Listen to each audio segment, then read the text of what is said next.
للمتقين ولا عدوان إلا على الظالمين والصلاة والسلام على أشرف الأنبياء والمرسلين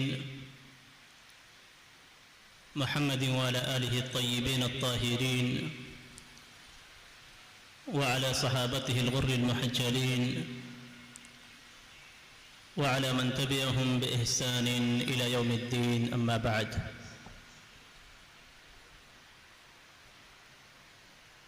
قابل احترام اسٹیج پہ بیٹھے ہوئے علماء کرام، میرے عزیز اسلامی اور ملی بھائیوں اور بہنوں، شریعت اسلامیہ ایک مکمل دین اور شریعت ہے۔ شریعت کے اندر اللہ تبارک و تعالیٰ نے وہ تمام چیزیں رکھی ہیں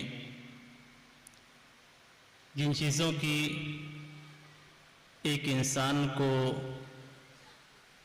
ضرورت اور حاجت ہے، اور اللہ تبارک و تعالیٰ نے اس شریعت کے اندر ہر اس چیز کو جائز قرار دیا ہے جس میں انسان کے بدن کے لیے نفع ہے، اور شریعت کے اندر اللہ تبارک و تعالیٰ نے ہر اس چیز کو حرام قرار دیا ہے جس میں انسان کے بدن کے لیے نقصان ہے۔ شریعت کی جتنی باتیں ہیں اور شریعت کے جتنے بھی احکام ہیں، چاہے وہ حلال کی صورت میں ہوں یا حرام کی صورت میں، یہ دونوں چیزیں صرف اور صرف ہمارے فائدے کے لیے ہیں۔ ہماری عبادات، ہمارے آپسی تعامل، ہمارا کھانا پینا، اور کھانے پینے میں جن چیزوں کو حلال قرار دیا گیا ہے وہ ہمارے فائدے کے لیے ہیں، اور کھانے پینے میں جن چیزوں کو حرام قرار دیا گیا ہے وہ ہمارے نقصان کی وجہ سے ہیں۔ شریعت اسلامیہ کے اندر 5 چیزوں کی بہت زیادہ اہمیت ہے، اور انہیں 5 چیزوں کا اعتبار کرتے ہوئے کسی چیز کو حرام قرار دیا گیا ہے یا کسی چیز کو حلال قرار دیا گیا ہے۔ انہیں 5 چیزوں کا اعتبار کرتے ہوئے شریعت کے اندر کچھ چیزوں کو واجب قرار دیا گیا ہے اور کچھ چیزوں کو حرام قرار دیا گیا ہے۔ شریعت کے اندر اگر دیکھا جائے تو یہ 5 چیزیں جس کے ارد گرد سارے احکامات گھومتے ہیں،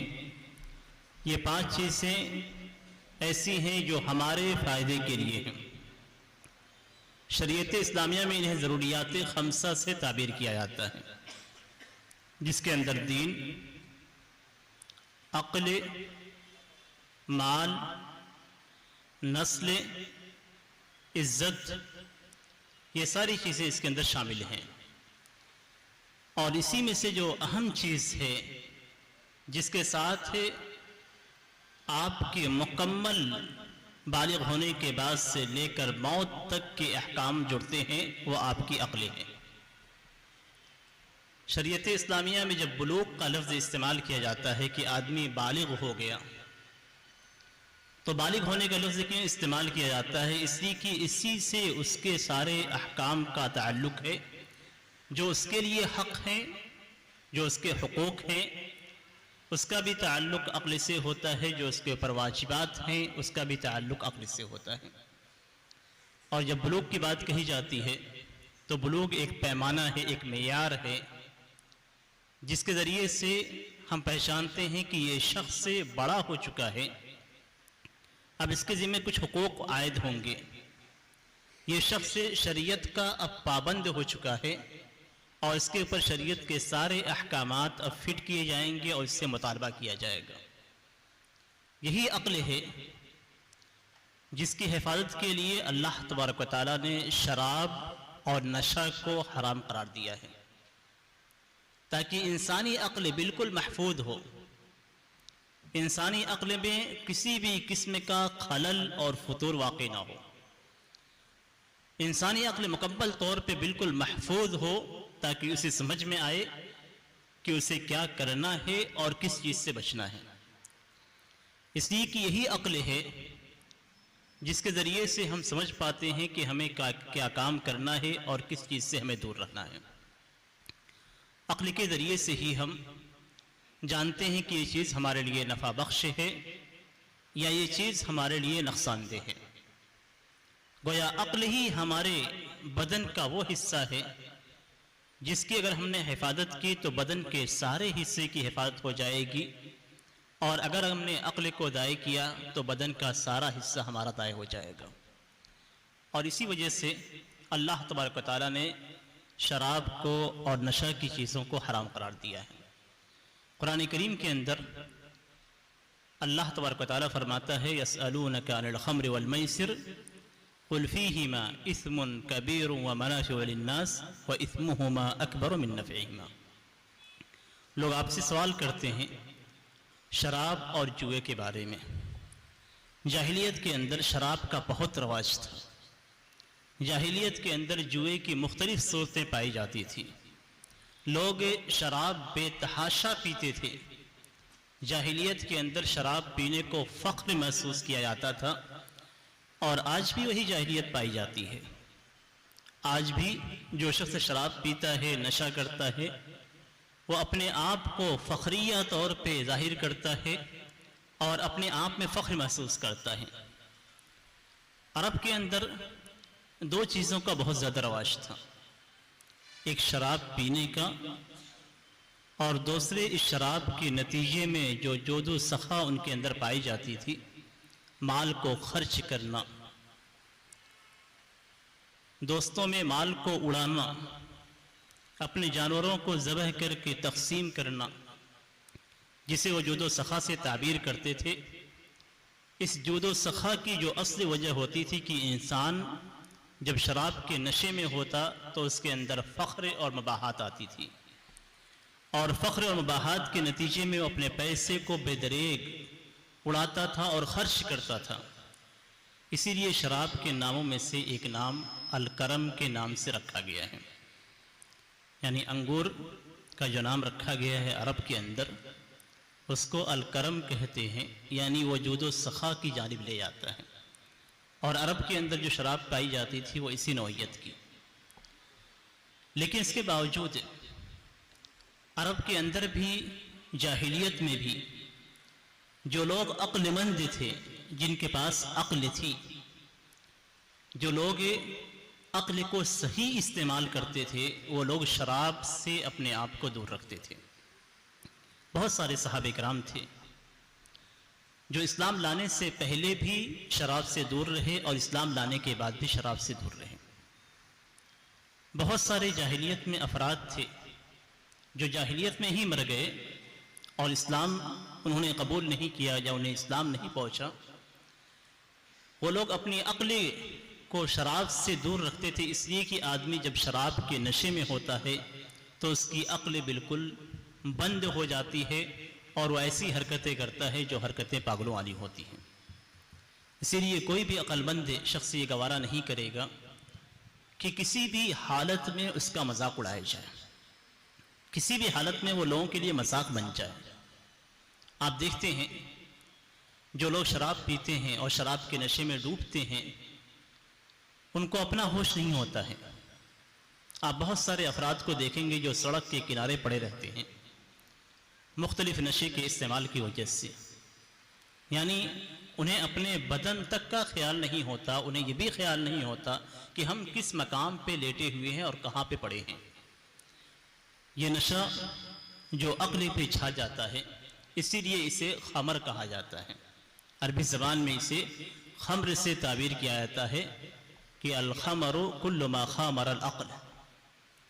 خمر وہ ہے، شراب وہ ہے جو آپ کی عقل پہ چھا جائے، آپ کی عقل کو بدل دے، یعنی آپ کے اندر سمجھنے کی، سوچنے کی صلاحیت موجود نہ ہو۔ یہ صلاحیت جب چھین لی جاتی ہے تو اسے عربی زبان میں الخمر سے تعبیر کیا جاتا ہے۔ اور اسی سے عربی زبان میں الخمرہ کا لفظ بھی استعمال کیا جاتا ہے، خمرہ کا بھی لفظ استعمال کیا جاتا ہے جب کوئی چیز کسی چیز پہ چھا جاتی ہے۔ دوپٹے کے لیے بھی استعمال کیا جاتا ہے، اور اسی سے خمیرہ استعمال کیا جاتا ہے جب آپ دیکھتے ہیں آٹا پھول جاتا ہے اور نیچے کی حالت چھپ جاتی ہے تو خمیرے سے تعبیر کیا جاتا ہے۔ تو یہ تمام مادہ صرف اس لفظ سے ہے کہ آپ کی عقل پہ ایک دوسری چیز چھا جاتی ہے نشے کی وجہ سے، شراب کی وجہ سے۔ قرآن کریم کے اندر اللہ تبارک و تعالیٰ نے جب شراب کا ذکر کیا ہے تو ایسا نہیں ہے کہ انسان کے لیے جو چیزیں بنائی گئی ہیں یا اس دنیا میں جو چیزیں پائی جاتی ہیں ان میں صرف نقصان ہو۔ اللہ تبارک و تعالیٰ نے جو چیزیں بنائی ہیں ان میں نقصان کا پہلو بھی ہوتا ہے اور نفع کا پہلو بھی ہوتا ہے، اور شراب اور جوا یہ دونوں چیزیں ایسی ہیں جس کے اندر نفع کا پہلو بھی ہوتا ہے اور نقصان کا پہلو بھی ہوتا ہے۔ قرآن کریم کے اندر جب پوچھا گیا یسألونک عن الخمر والمیسر کہ لوگ آپ سے شراب اور جوئے کے تعلق سے سوال کرتے ہیں، قل فیہما اثم کبیر ومنافع للناس، اللہ تبارک تعالیٰ نے یہ نہیں کہا کہ شراب میں بالکل فائدہ نہیں ہے، اللہ تبارک تعالیٰ نے فرمایا کہ شراب اور جوئے کے اندر بہت بڑا گناہ ہے، ومنافع للناس اور لوگوں کے لیے فائدہ بھی ہے، وَإِثْمُهُمَا أَكْبَرُ مِن نَفْعِهِمَا، لیکن ان دونوں کا گناہ ان کے نفع سے کہیں زیادہ بڑا ہے۔ اس سے جو ہمیں معلوم ہوتا ہے وہ یہ کہ شراب کے اندر کچھ فائدے بھی ہیں لیکن نقصان زیادہ ہے۔ فائدہ کیا ہے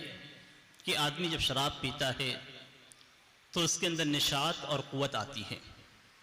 وقتی طور پہ اس کے بدن کے اندر نشاط آتا ہے۔ جو لوگ مخدرات استعمال کرتے ہیں، نشہ آور چیزیں استعمال کرتے ہیں، ان کے بدن کے اندر قوت آتی ہے۔ آپ دیکھیں گے اکثر لیبر حضرات جو بہت ہی محنت والا کام کرتے ہیں وہ کوئی نہ کوئی نشے والی چیز استعمال کرتے ہیں، گٹکا ہے، خینی ہے، اسی طریقے سے نشے والی مختلف چیزیں وہ ہمیشہ منہ کے اندر رکھتے ہیں اور کام کرتے ہیں۔ یہ کیوں؟ اس لیے کہ یہ بدن کے اندر وقتی طور پہ نشاط پیدا کرتا ہے، قوت پیدا کرتا ہے، انسان کے بدن کو وقتی طور پہ قوت دیتا ہے۔ اسی کی طرف اشارہ کیا گیا ہے قرآن کریم کے اندر کہ اس کے اندر نفع تو ہے لیکن یہ نفع نقصان سے کہیں کم ہے اور نقصان بہت زیادہ ہے، اس لیے کہ اس کا جو نقصان ہے شاید ہی کوئی شخص آج کے زمانے میں نہ جانتا ہو۔ نشے کے نتیجے میں جو پھیپھڑوں کا خراب ہونا، لمس کا خراب ہونا، بدن کے اندرونی حصے کا خراب ہونا، عقل کے اندر فتور واقع ہونا، یہ تمام چیزیں ایسی ہیں جس کی وجہ سے انسان کا بدن خراب ہوتا ہے، انسان کی عقل خراب ہوتی ہے۔ اور اسلام کے اندر عقل کی بہت زیادہ اہمیت ہے، اسی لیے ہر مقام پہ جہاں پہ عقل کو غائب کرنے والی کسی بھی چیز کا تذکرہ ملتا ہے وہاں پہ شرعی احکامات الگ ہو جاتے ہیں۔ ایک انسان جب سوتا ہے تو اس کی عقل اس وقت کام نہیں کرتی ہے، اور جب اس وقت کام نہیں کرتی ہے تو شریعت کے احکامات اس سے اٹھا لیے جاتے ہیں۔ ایک شخص سے جب پاگل پن کی کیفیت میں ہوتا ہے، جب اس کی عقل کام نہیں کرتی ہے، اس وقت شرعی احکامات اس سے ہٹا دیے جاتے ہیں۔ تو شریعت کے اندر سارے احکامات کا تعلق عقل سے ہے، لیکن شریعت کے اندر اگر کوئی شخص اپنے عقل کو خود خراب کرتا ہے تو ایسی صورت میں اس کے لیے معافی نہیں ہے، ایسی صورت میں اس کے لیے معافی نہیں ہے، ایسی صورت میں اس کے لیے اللہ تبارک و تعالیٰ کی جانب سے لعنت ہے، اللہ کے رسول صلی اللہ علیہ وسلم کی جانب سے لعنت ہے۔ اور ہم جو یہ سمجھتے ہیں کہ شراب صرف حرام ہے، باقی نشے والی چیزیں حلال ہیں یا مکروہ ہیں، تو شریعت کے اندر کسی بھی نشے والی چیز کو مکروہ نہیں قرار دیا گیا ہے۔ یہ چیز بہت واضح طور پہ لوگوں کو معلوم ہونی چاہیے کہ شریعت کے اندر کسی بھی نشے والی چیز کو مکروہ نہیں قرار دیا گیا ہے، چاہے وہ خینے کی شکل میں ہو جو عام طور پہ مسالے کی صورت میں استعمال کی جاتی ہے، یا گٹکی کی شکل میں ہو جو عام طور پہ نوجوان بڑے شوق سے استعمال کرتے ہیں، یا اس طریقے کی دیگر چیزیں ہوں جن سے نشہ پیدا ہوتا ہے، چاہے وہ آپ زیادہ مقدار میں لیں یا کم مقدار میں لیں، دونوں صورتوں میں حرام ہے۔ شریعت کے اندر ہر وہ چیز جو انسان کی عقل میں فطور پیدا کرے وہ چیز نشے کے حکم میں آتی ہے۔ نبی اکرم صلی اللہ علیہ وسلم کا فرمان ہے کل مسکر خمر وکل خمر حرام، کہ ہر نشے والی چیز یہ شراب ہے۔ صرف شراب حرام نہیں ہے، قرآن کریم کے اندر شراب کو ذکر کیا گیا ہے، شراب سے بچنے کا حکم دیا گیا ہے، شراب کو شیطانی عمل قرار دیا گیا ہے، شراب کو نجس قرار دیا گیا ہے۔ انما الخمر والمیسر والانصاب والازلام رجس من عمل الشیطان، شراب، جوا، پاسے کے تیر اور آستھان، یہ ساری کی ساری چیزیں نجس ہیں، اس کو نجس قرار دیا گیا ہے۔ رجسن، یہ نجس ہے، من عمل الشیطان، یہ شیطانی عمل ہے۔ ہم شراب پیتے ہیں، شراب یہ نجس ہے، جس طریقے سے ہم نجاست پیشاب کو جانتے ہیں اسی طریقے سے شراب کے تعلق سے علماء کا کہنا ہے کہ یہ نجس ہے۔ بعض علماء کرام اسے نجس عین قرار دیتے ہیں، جس طریقے سے پیشاب ہے اسی طریقے سے شراب ہے۔ اور اگر نبی اکرم صلی اللہ علیہ وسلم کی حدیث دیکھتے ہیں کل مسکر خمر، کہ ہر نشے والی چیز یہ خمر ہے، تو اس صورت میں جتنی بھی چیزیں آپ استعمال کرتے ہیں، چاہے وہ خینے کی شکل میں ہو، پان کے مسالے کی شکل میں ہو جو عام طور پہ استعمال کیا جاتا ہے پان کے اندر، یا پھر گٹکی کی شکل میں ہو، یا اس طریقے کی کوئی بھی نشے والی چیز ہو، یہ ساری کی ساری نشے والی چیزیں یہ نجس ہیں۔ اس لیے کہ قرآن کریم کے اندر خمر کا لفظ استعمال کیا گیا ہے، اور حدیث کے اندر بھی خمر کا لفظ استعمال کیا گیا ہے کہ جتنی بھی نشے والی چیزیں ہیں وہ سب کی خمر ہیں، اور خمر کو قرآن کے اندر نجس قرار دیا گیا ہے۔ تو اس لیے ساری چیزیں، جتنی بھی چیزیں ہم کھاتے ہیں نشے کے طور پہ، وہ ساری کی ساری چیزیں یہ نجس ہیں، من عمل الشیطان، اور یہ شیطانی عمل ہے۔ بہت کم چیزیں ایسی ہیں قرآن کریم کے اندر جن کو صراحت کے ساتھ شیطانی عمل قرار دیا گیا ہے، من عمل الشیطان کہا گیا ہے۔ اگرچہ بہت ساری چیزیں ایسی ہیں جو شیطانی عمل ہیں، لیکن بہت کم چیزیں ایسے ہیں جس کو صراحت کے ساتھ شیطانی عمل قرار دیا گیا ہے،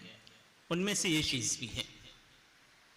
اور اس کے ساتھ جن چیزوں کو ذکر کیا گیا ہے وہ شرکیہ اعمال ہیں۔ سوچنے کی چیز ہے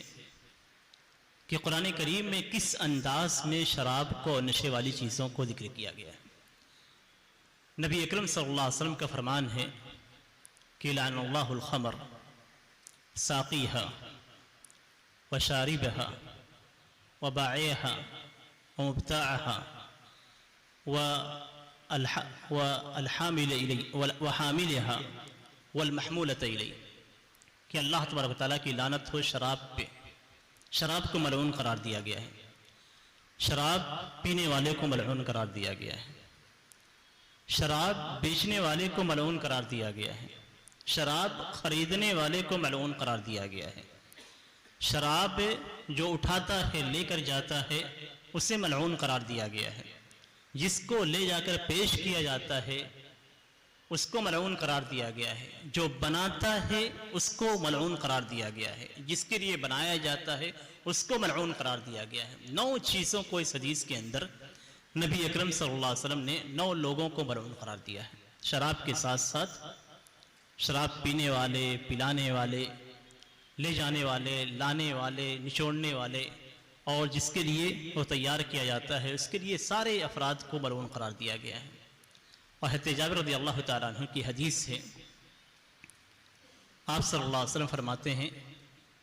کہ ما اسکر کثیرہ فقلیلہ حرام۔ آج یہ بھی ایک جواز پیش کیا جاتا ہے ایک بات کہی جاتی ہے کہ تھوڑا سا کھانے سے نشہ نہیں ہوتا ہے، اس لیے تھوڑا کھانا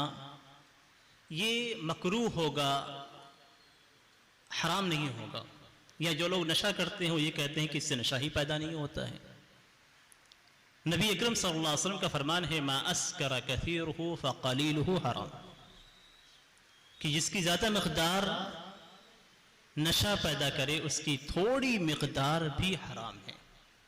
ایک دوسری روایت کے اندر نبی اکرم صلی اللہ علیہ وسلم فرماتے ہیں کہ جس کا ایک بڑا گھڑا، پہلے گھڑوں میں شراب رکھی جاتی تھی، بڑا سا گھڑا ہوتا تھا جس میں شراب رکھی جاتی تھی، تو ایک گھڑا پینے سے اگر نشہ ہوتا ہے تو اس کا ایک چلو بھی پینا یہ حرام ہے۔ یعنی اگر آپ بہت زیادہ مقدار میں پیتے ہیں تو نشہ ہوتا ہے، تو اس کی ایک قطرہ بھی پینا آپ کے لیے حرام ہے۔ نشے سے تعلق نہیں ہے، یہ نہ سوچیں کہ ہر چیز کا تعلق نشے سے ہے، جب نشہ ہوگا تبھی حرام ہوگا، نشہ نہیں ہوگا تو حرام نہیں ہوگا، بلکہ شریعت کے اندر نشہ ہو یا نہ ہو، نشہ آور چیز ہے تو حرام ہے، نشہ آور چیز ہے تو حرام ہے، چاہے اس سے آپ کو نشہ ہو یا نشہ نہ ہو۔ اور نشہ آور چیز کو پہچاننے کا سب سے آسان ذریعہ آپ بڑے افراد نہیں ہیں، بڑے افراد کے اندر قوت زیادہ ہوتی ہے، وہ بہت ساری چیزوں کو برداشت کر لے جاتے ہیں۔ اصل اگر پہچاننا ہو تو ایک چھوٹے سے بچے کو آپ دے کر دیکھیں، ایک چھوٹا بچہ جو 2-3 سال 2 سال کا بچہ ہے، اس کو آپ کھلا کے دیکھیں، اگر اس کے عقل اور بدن کے اندر فطور واقع ہوتا ہے، اگر وہ ڈاواڈول ہونے لگتا ہے تو اس کا مطلب یہ کہ اس کے اندر نشہ ہے، اور اگر نارمل حالت میں ہے، چاہے آپ کھلا دیں، جتنا کھانا ہے اتنا کھلا دیں، اور نارمل حالت میں رہتا ہے تو اس کے اندر نشہ نہیں ہے۔ اور یہیں پہ ایک اور چیز کا ذکر کرنا چاہوں گا، اور وہ یہ کہ آج کے زمانے میں انرجی ڈرنکس بہت زیادہ پائے جاتے ہیں، اور مختلف لوگ شوق سے اسے پیتے ہیں، جبکہ اگر شراب کی اصلیت کو دیکھا جائے تو حدیث کے اندر آتا ہے کہ شراب حضرت عبداللہ بن عباس رضی اللہ تعالیٰ عنہ کا اثر ہے، یا غالباً حضرت عبداللہ بن عمر رضی اللہ تعالیٰ عنہ کا اثر ہے کہ شراب 5 چیزوں سے بنائی جاتی تھی جاہلیت کے اندر۔ ان 5 چیزوں میں انگور اور کھجور، جو، اور اسی طریقے سے جو کے ساتھ تھے گیہوں اور شہد، یہ 5 چیزوں سے اس وقت شراب کو تیار کیا جاتا تھا۔ اور ان 5 چیزوں کو بنانے کا جو طریقہ ہے، اس طریقے کو اگر آپ دیکھیں کہ شراب کیسے تیار کی جاتی ہے، تو آپ کو معلوم ہوگا کہ جاہلیت کے اندر شراب بنانے کا جو طریقہ ہوتا تھا وہ یہ کہ ان چیزوں کو اندر پانی ڈال کر چھوڑ دیا جاتا تھا، اور ایک مدت کے بعد اس میں نشہ پیدا ہوتا اور اسے پیا جاتا تھا۔ آج جو انرجی ڈرنک ملتے ہیں اس کے اندر بھی یہی کیفیت ہوتی ہے کہ مختلف جو یا گیہوں یا اس طریقے کے قوت والی جو چیزیں ہوتی ہیں اس کے اندر پانی ڈال کر ایک مدت تک کے لیے مشین کے ذریعے سے آج تیار کیا جاتا ہے۔ آج ٹیکنالوجی کے دور ہے اور آسانی کے ساتھ تیار کر لیا جاتا ہے، لیکن شکل وہی ہوتی ہے جو اس زمانے کے اندر ہوتی تھی، اور اس کے اندر قوت بھی ویسے ہی آتی ہے جیسے اس زمانے کے اندر آتی تھی۔ آج دواؤں کے ذریعے سے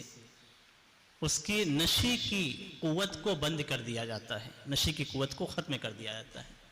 اگر آپ اسے باہر چھوڑ دیں کچھ مدت کے لیے تو اس کے اندر ویسے ہی نشہ پیدا ہو جائے گا جیسے شراب کے اندر نشہ پیدا ہوتا ہے، لیکن بدن پہ طبی ناحیے سے وہی اثر ڈالتا ہے جو شراب پینے کی وجہ سے اثر ہوتا ہے۔ اس لیے آج کے زمانے میں جو انرجی ڈرنک پائے جاتے ہیں ان سے پرہیز کرنا ضروری ہے۔ اسے ہم شراب تو نہیں کہہ سکتے ہیں، لیکن نقصانات جو شراب کے ہیں وہی نقصانات ان انرجی ڈرنک کے ہیں جو ہمارے مارکیٹ میں پائے جاتے ہیں، اس لیے کہ وقتی طور پہ جو نشاط اور قوت اس کے ذریعے سے حاصل ہوتی ہے وہی نشاط اور قوت ہوتی ہے جو شراب کے ذریعے سے حاصل ہوتی ہے، اور اس کے جو نقصانات ہیں وہ بھی اس حد تک تو نہیں ہیں جو شراب کے ہیں، لیکن اس کے باوجود اس کے اندر جو نقصانات ہیں وہ شراب سے قریب تر ہیں، یعنی وقتی طور پہ نشاط ہونا اور بعد میں اس کے مضر اثرات کا بدن کے اندر ظاہر ہونا، یہ انرجی ڈرنک کی خاصیت ہے، اور اس سلسلے میں آپ ڈاکٹروں سے رجوع کر کے معلوم کر سکتے ہیں۔ یہاں جو کہنے کا مقصود ہے وہ یہ کہ شریعت اسلامیہ میں جو عقل کی حفاظت کی ذمہ داری لی گئی ہے، اسی وجہ سے نشہ کی تمام چیزوں کو حرام قرار دیا گیا ہے، اور اس سے ہمیں یہ معلوم ہوتا ہے کہ ہمیں جو شریعت دی گئی ہے وہ شریعت کتنی صاف اور شفاف ہے، اور ہمیں جن باتوں کا حکم دیا گیا ہے ان میں ہمارے لیے ہی مصلحت ہے، ہمارے لیے ہی اس میں فائدہ ہے۔ شریعت کے اندر جتنی چیزوں سے منع کیا جاتا ہے وہ تمام چیزیں ہمارے اپنے فائدے کے لیے ہوتی ہیں۔ ہر مسلمان یہ جانتا ہے کہ اسلام کے اندر شراب حرام ہے، اور اگر کوئی شخص دنیا کے اندر شراب پیتا ہے تو آخرت کے اندر بھی اس کے نقصانات ہیں۔ دنیا کے اندر نقصانات ہیں ہی، دنیا کے ساتھ ساتھ آخرت میں بھی اس کے نقصانات ہیں۔ نبی اکرم صلی اللہ علیہ وسلم کا فرمان ہے کہ من شربها فی الدنیا لم یشربها فی الآخرہ، کہ جو شخص شراب کو دنیا کے اندر پیے گا، قیامت کے دن اللہ تبارک و تعالیٰ اسے آخرت میں شراب سے محروم رکھے گا۔ قرآن کریم کے اندر جنت کی شراب کا ذکر کیا گیا ہے کہ جو جنتی ہوں گے ان کو یسقون من رحیق مختوم، کہ انہیں رحیق مختوم پلایا جائے گا۔ رحیق مختوم ایسی مہر بند شراب جس کا نشہ بہت زیادہ ہو، لیکن وہ نشہ ایسا نہیں ہوگا جو دنیا کے اندر ہے، بلکہ اس نشے کے اندر قوت اور نشاط ہوگی، نقصان کا پہلو اللہ تبارک تعالیٰ نکال دے گا۔ تو جنت میں جو پیش کیا جائے گا مختلف قسم کے شراب ہوں گے، مختلف قسم کی پینے کی چیزیں ہوں گی جن میں شراب بھی پیش کیا جائے گا۔ اگر کوئی شخص دنیا کے اندر شراب پیتا ہے تو اللہ تبارک و تعالیٰ اسے جنت کے شراب سے محروم کر دے گا، اور جنت کی یہ سب سے بڑی نعمت ہوگی۔ جو نعمتیں جنت میں دی جائیں گی اس میں بڑی نعمتوں میں سے اللہ تبارک و تعالیٰ نے رحیق مختوم کا ذکر کیا ہے، جو مہر بند شراب ہوگی، پرانی شراب جسے کہا جائے۔ اور یہ جو لوگ شراب کے تعلق سے تھوڑا بہت بھی علم رکھتے ہوں گے ان کو معلوم ہوگا کہ جتنی پرانی شراب ہوتی ہے اتنی اچھی شراب مانی جاتی ہے، اور قرآن کے اندر اسی کا ذکر کیا گیا ہے۔ اسی طریقے سے نبی اکرم صلی اللہ علیہ وسلم کا فرمان ہے لا يدخل الجنت مدمن خمر، کہ جو شخص برابر شراب پیتا ہے تو اللہ تبارک و تعالیٰ اسے جنت میں داخل نہیں کرے گا، جنت سے محرومی رہے گی اس شخص کو جو ہمیشہ شراب پیتا ہے۔ ایک دوسری حدیث کے اندر نبی اکرم صلی اللہ علیہ وسلم کا فرمان ہے کہ جو شخص برابر شراب پیتا ہے، اور جو شخص شراب پیتا ہے، اللہ تبارک و تعالیٰ اس کی 40 دنوں کی نماز قبول نہیں کرے گا۔ اس روایت کے تعلق سے تھوڑا سا کلام ہے، لیکن اس روایت کے اندر ہے کہ جو شخص دنیا کے اندر شراب پیے گا اللہ تبارک و تعالیٰ اس کو 40 دن کی نماز سے قبول نہیں کرے گا۔ یعنی اگر کوئی شخص شراب پیتا بھی ہے اور نماز کا پابند بھی ہے تو ایسی صورت میں اللہ تبارک و تعالیٰ اس کے 40 دنوں کی نمازوں کو قبول نہیں کرے گا۔ اور اگر کوئی شخص برابر شراب پیتا ہے تو ایسے لوگوں کے بارے میں ایک دوسری روایت کے اندر نبی اکرم صلی اللہ علیہ وسلم کا فرمان ہے کہ انہیں جہنمیوں کی پیپ پلائی جائے گی۔ جہنمیوں کو جب جہنم میں ڈالا جائے گا اور جلایا جائے گا تو ان کے بدن سے پیپ نکلے گی، جس طریقے سے زخم ہونے کے بعد زخموں سے پیپ نکلتی ہے ایسی پیپ نکلے گی۔ اللہ تبارک و تعالیٰ جہنمیوں کے پیپ کو ایسے شخص کو پلائے گا جو دنیا کے اندر شراب پیتا ہے۔ آپ سوچ لیجئے آخرت کے اندر کس قدر اللہ تبارک و تعالیٰ نے ان لوگوں کے لیے عذاب رکھا ہے جو دنیا کے اندر شراب استعمال کرتے ہیں، اور شراب کے ساتھ ساتھ وہ تمام چیزیں شراب کے حکم میں ہیں۔ یہ چیز ہمیں جاننی چاہیے کہ وہ تمام چیزیں شراب کے حکم میں ہیں جو نشہ پیدا کرتی ہیں۔ کوئی بھی چیز ہو، کوئی بھی چیز اگر نشہ پیدا کرتی ہے تو وہ شراب کے حکم میں ہے، چاہے آپ شراب پئیں، چاہے آپ گٹکا استعمال کریں، چاہے آپ پان مسالہ جو نشے والا ہے وہ استعمال کریں، یا کوئی بھی ٹیبلٹ استعمال کریں، ڈرگس کی کوئی بھی صورت استعمال کریں، آج کل تو اتنی صورتیں ہیں اور اتنی چیزیں پیدا ہو چکی ہیں جن کو شمار کرنا ممکن نہیں ہے۔ اور تعجب کی بات یہ ہے کہ آج نشے کی جو نئی چیزیں نئی گولیاں، نئے ٹیبلٹس، نئی صورتیں، پاؤڈرز وغیرہ پائے جاتے ہیں، وہ ہمارے نوجوانوں میں ڈالنے کی کوشش کی جاتی ہے۔ اور اس کی سب سے بڑی وجہ یہ ہے کہ نوجوان ہی ہر امت کا سب سے قیمتی اثاثہ اور چیز ہوتی ہے۔ نوجوان اگر برباد ہو گئے تو امت برباد ہو گئی، ایک پوری نسل برباد ہو جائے گی۔ ایک نسل اگر برباد ہوئی تو اس کے بعد آنے والی کئی نسلیں برباد ہوں گی۔ اگر ایک نسل کو برباد کر دیا گیا تو اس کے بعد آنے والی کئی نسلیں خود بخود برباد ہو جائیں گی۔ اس لیے کہ ہم جو محنت کرتے ہیں اپنی اولاد پہ محنت کرتے ہیں تاکہ آنے والی کئی نسلیں سدھر کر رہیں، اور اگر ایک نسل خراب ہو گئی، صرف ایک نسل خراب ہو گئی تو اس کے بعد دسیوں نسلیں خراب ہو جائیں گی۔ اس لیے کہ بعد کی نسلوں کو سنبھالنے والے یہی نوجوان ہیں جو آج ہمارے اولاد کی شکل میں ہیں۔ اس لیے سب سے زیادہ ہمیں جو زور دینا چاہیے وہ اپنی اولاد پہ۔ اسی لیے اللہ تبارک و تعالیٰ نے قرآن کریم کے اندر جو ذکر کیا ہے، یا ایھا الذین آمنوا قوا انفسکم واہلیکم نارا، کہ اے ایمان والو اپنے آپ کو اور اپنے اہل کو، اہل کے اندر بیویاں اور بچے شامل ہوتے ہیں، اپنے اہل کو جہنم کے عذاب سے بچاؤ۔ ہمیں جو بچانا ہے وہ اپنے آپ کو بچانے کے ساتھ ساتھ اپنی اولاد کو بھی اس لت سے، اس نشے سے دور رکھنا ہے۔ اور نبی اکرم صلی اللہ علیہ وسلم کا فرمان ہے کلکم راعٍ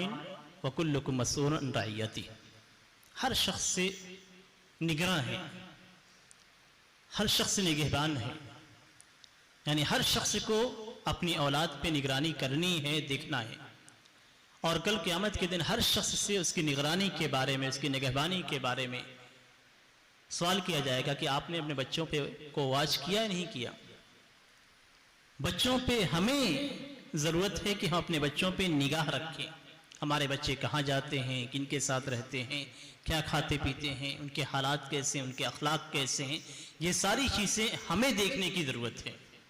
اگر ہم اس پہ توجہ نہیں دیں گے تو کل قیامت کے دن اللہ تبارک و تعالیٰ ہم سے سوال کرے گا، کلکم راعٍ وکلکم مسئول عن رعیتہ فالمرء راعٍ علی اہل بیتہ۔ آدمی اپنے گھر کے جو افراد ہیں ان کے اوپر نگہبان ہے، نگراں ہے، وہو مسئول عن رعیتہ، اور اس سے اس کے گھر والوں کے تعلق سے سوال کیا جائے گا۔ تو ضرورت یہ ہے کہ ہم خود کوشش کریں کہ اپنے آپ کو ہر قسم کے نشہ سے دور رکھیں۔ ہم کوشش کریں کہ ہماری اولاد، ہماری نسلیں اس نشے سے دور رہیں، ہم خود اس نشے کی خطرناکی کو سمجھیں، اپنی اولاد کو سمجھائیں۔ قل فیہما اثم کبیر ومنافع للناس، کہ گناہ بہت بڑا ہے، نفع بہت کم ہے، اس لیے تھوڑے سے نفع کے لیے اپنی زندگی کو، اپنی نسل کو برباد نہ کریں۔ اللہ تبارک و تعالیٰ سے دعا ہے کہ اللہ تبارک و تعالیٰ ہمیں اور ہماری اولاد کو ہر قسم کے نشہ سے دور رکھے۔ ہم مسلمانوں میں جو مسلمان اس نشے کے اندر مبتلا ہیں، اللہ تبارک و تعالیٰ ان کے ساتھ عافیت کا معاملہ کرے، انہیں اس سے نکلنے میں مدد فراہم کرائے، اور ہر مسلمان کو اس سے دور رکھے، آمین۔ صلی اللہ علیہ نبینا محمد وعلی آلہ وصحبہ وسلم۔ السلام علیکم ورحمۃ اللہ وبرکاتہ۔